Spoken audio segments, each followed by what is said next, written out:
Père et du Fils et du Saint-Esprit, ainsi soit-il.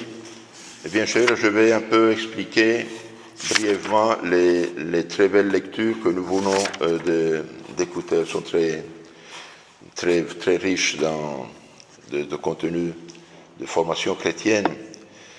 Et dans sa épître chapitre 3, première épître, Saint Jean dit: Frères bien-aimés, ne vous étonnez pas si le monde vous hait.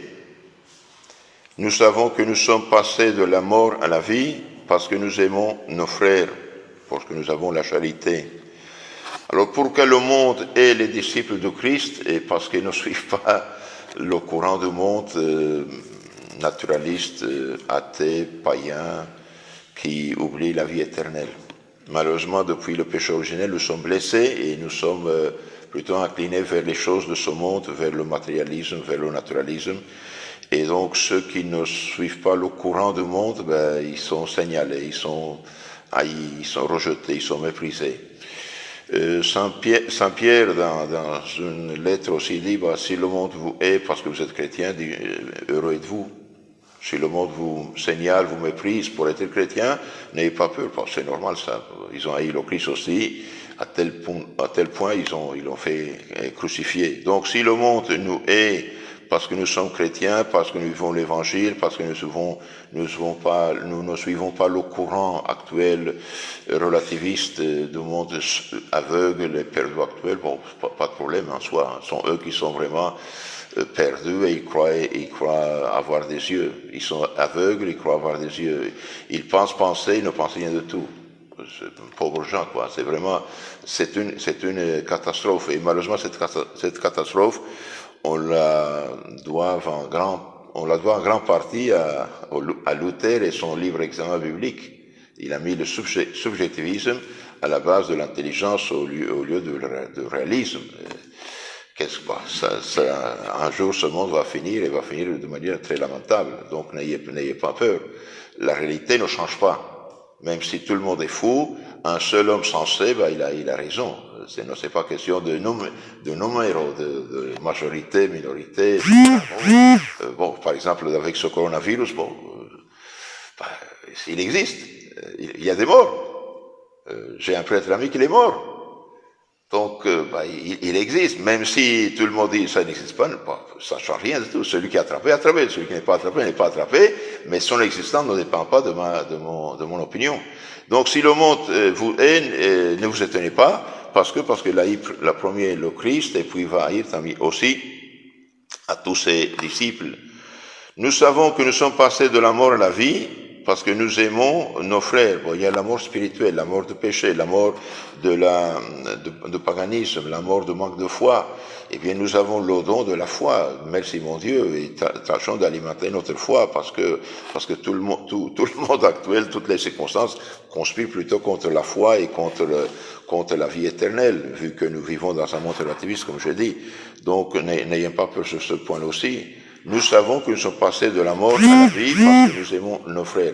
En effet, celui qui n'a pas de charité, celui qui ne vit pas dans la grâce, et qui est la sainteté, il n'a pas la charité, il n'a pas l'Esprit Saint, et donc il est dans la mort spirituelle. Alors, nous devons passer de la mort à la vie en récupérant la grâce si nous avons eu le malheur de pécher, de nous éloigner de bon Dieu. Pour cela, notre Seigneur, la première chose qu'il a faite le jour de son triomphe, de la résurrection, eh bien, la première chose qu'il a faite, il a institué le sacrement de la résurrection spirituelle, qui est la pénitence, le pardon des péchés.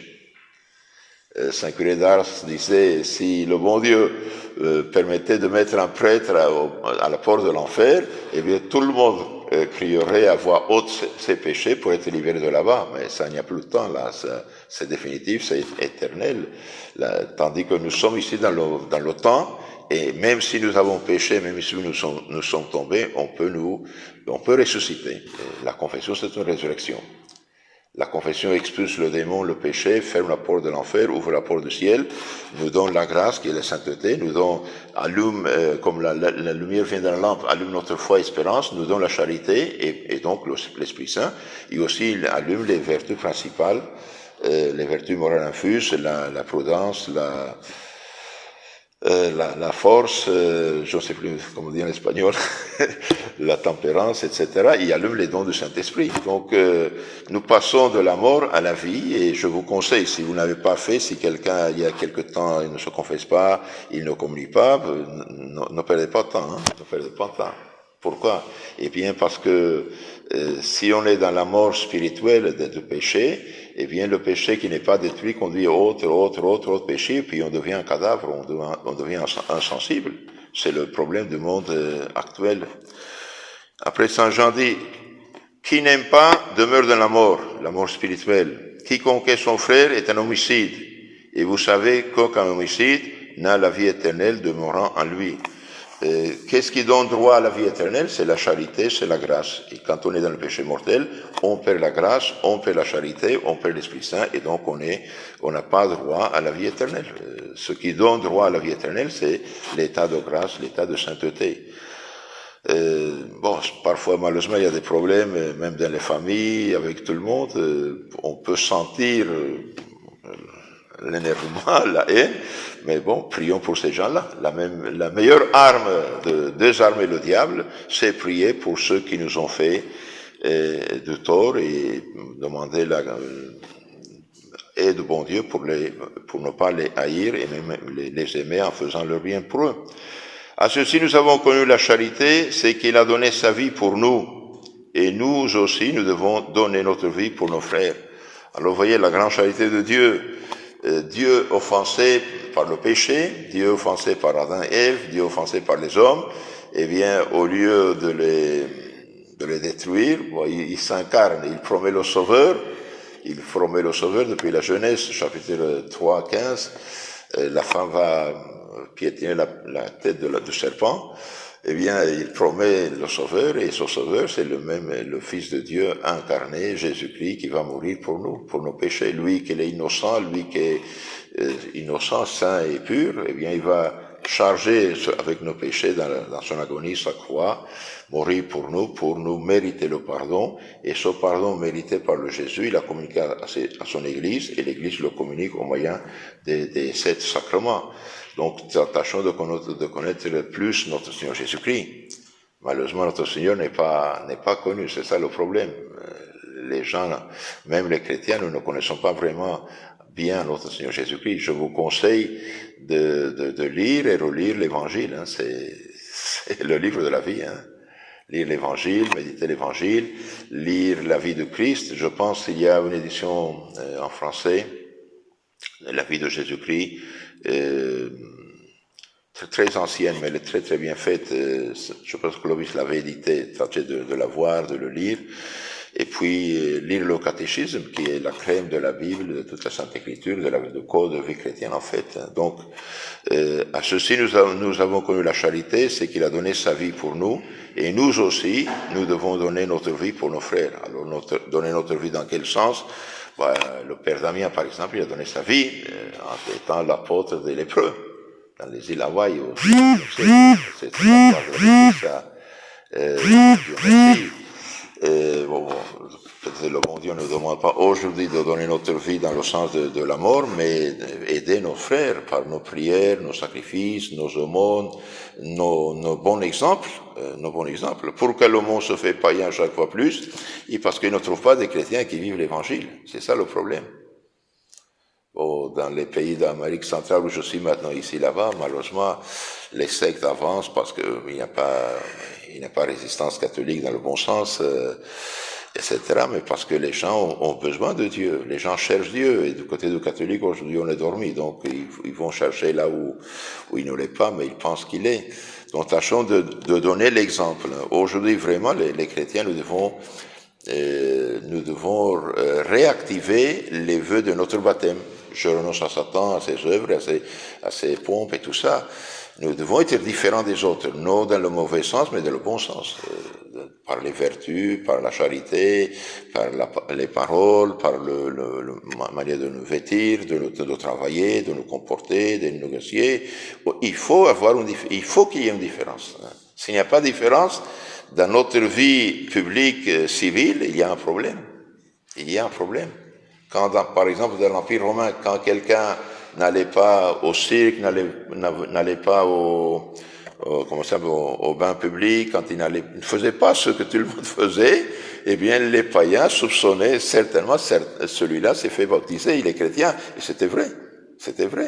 Il y a un renoncement au monde dans le sens pécheur, dans le sens naturaliste.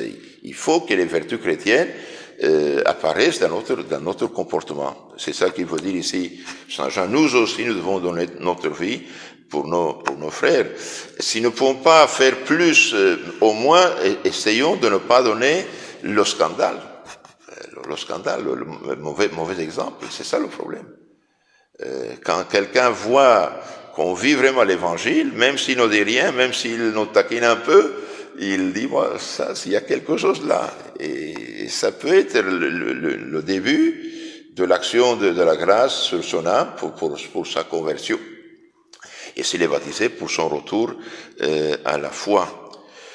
Et puis il nous dit aussi, si quelqu'un possède les biens de ce monde et voit son frère dans le besoin et lui ferme son cœur, comment l'amour de Dieu demeure-t-il en lui?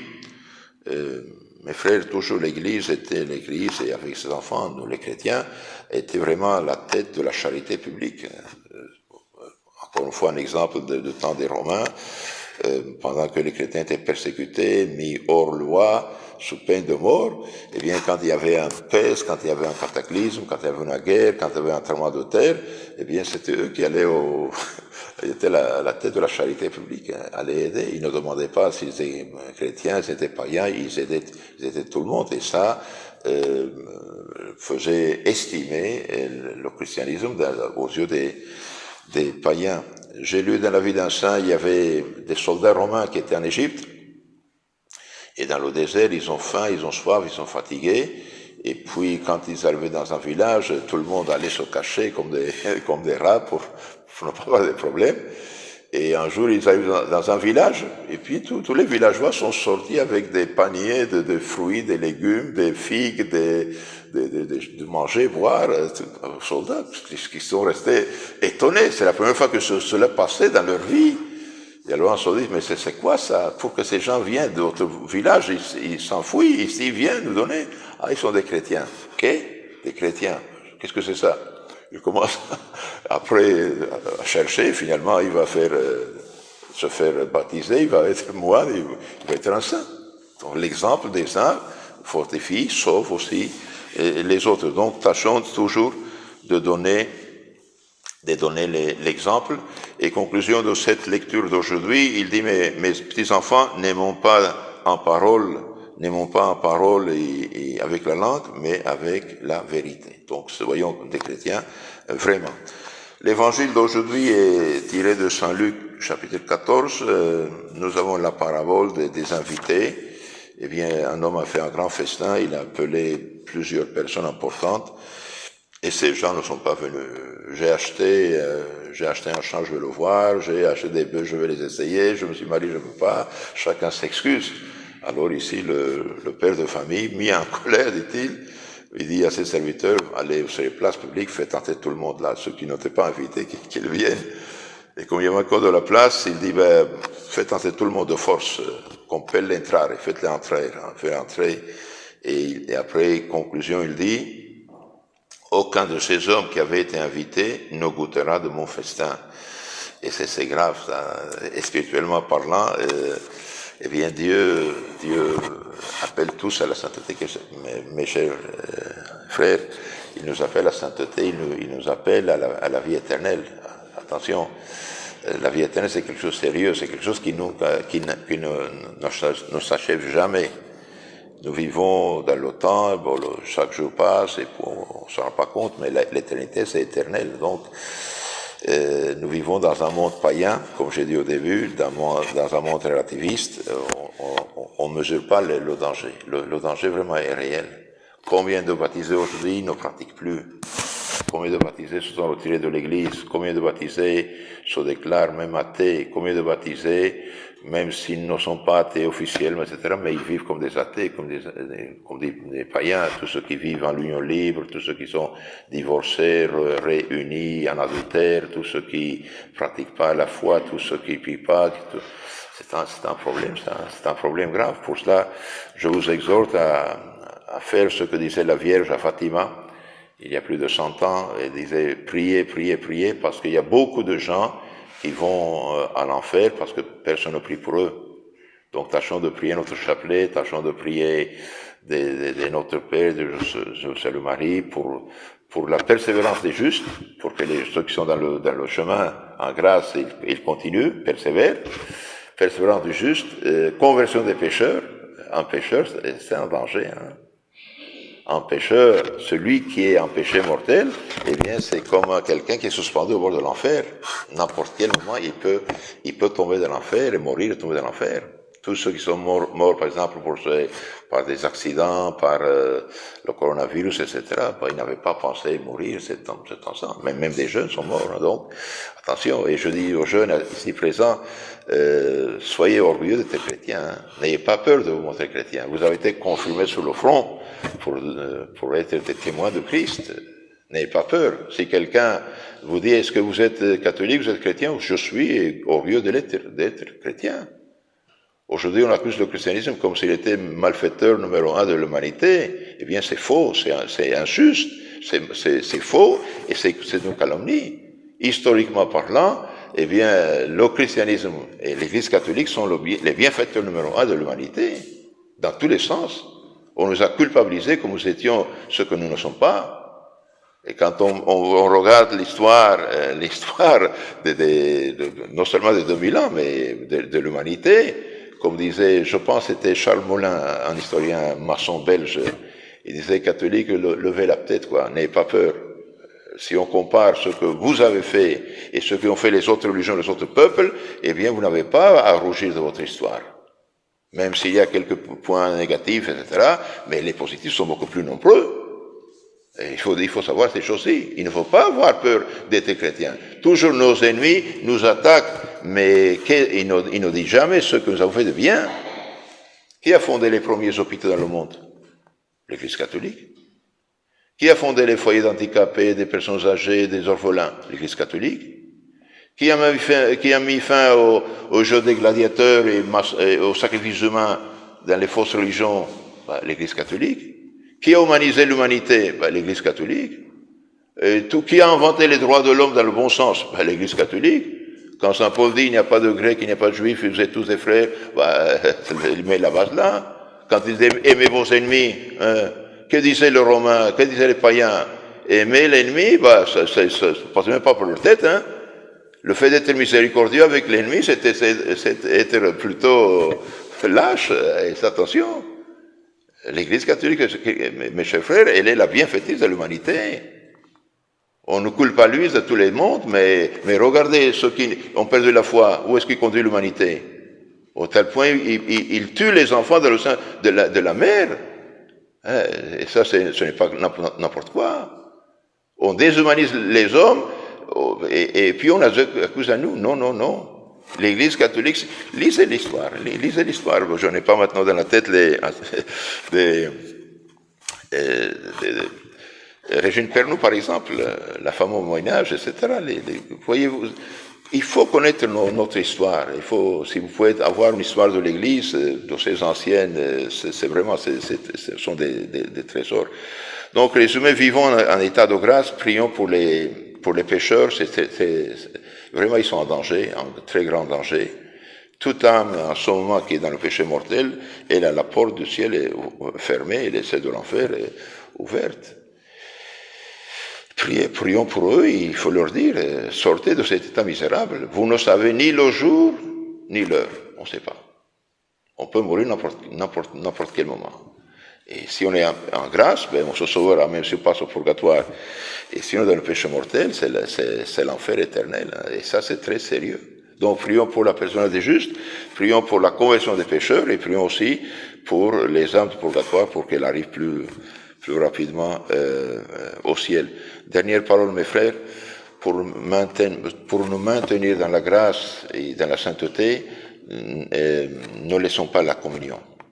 La communion nous fortifie, la communion augmente la sainteté, la communion nous préserve du péché mortel. C'est un médicament divin. C'est un médicament divin. La communion non seulement efface les petits péchés véniels, mais nous préserve des péchés mortels. Donc, si vous voulez vivre en sainteté, si vous voulez arriver à la vie éternelle, il faut absolument s'alimenter du pain d'effort, le pain des anges, qui est la divine Eucharistie, la Sainte Communion, bien sûr, reçue dignement, reçue en état de grâce. Pour cela, s'il y a des gens qui, il y a tout le temps, ils ne se confessent pas, confessez-vous, n'ayez pas peur. Le prêtre, c'est comme le docteur, connaît toutes les misères toutes les maladies de l'homme. Il ne va pas il ne va pas s'étonner de ce que vous direz. Il connaît tout ça et même plus. Non. Il faut une belle confession. C'est Jésus qui expulse le péché. C'est Jésus qui ressuscite vraiment. Donc, se confesser et communier. Et s'il y a des gens qui ne sont pas mariés par l'Église, il faut se marier. Il faut se marier comme le bon Dieu veut. Il ne faut pas rester dans l'état de péché. En plus d'état de péché, c'est un état de scandale. Et pour avoir toute cette force pour continuer dans le bon chemin, donc il faut demander à notre Mère, la Sainte Vierge, qu'elle vienne à notre secours. Elle nous aime beaucoup. Au nom du Père et du Fils et du Saint-Esprit, ainsi soit-il.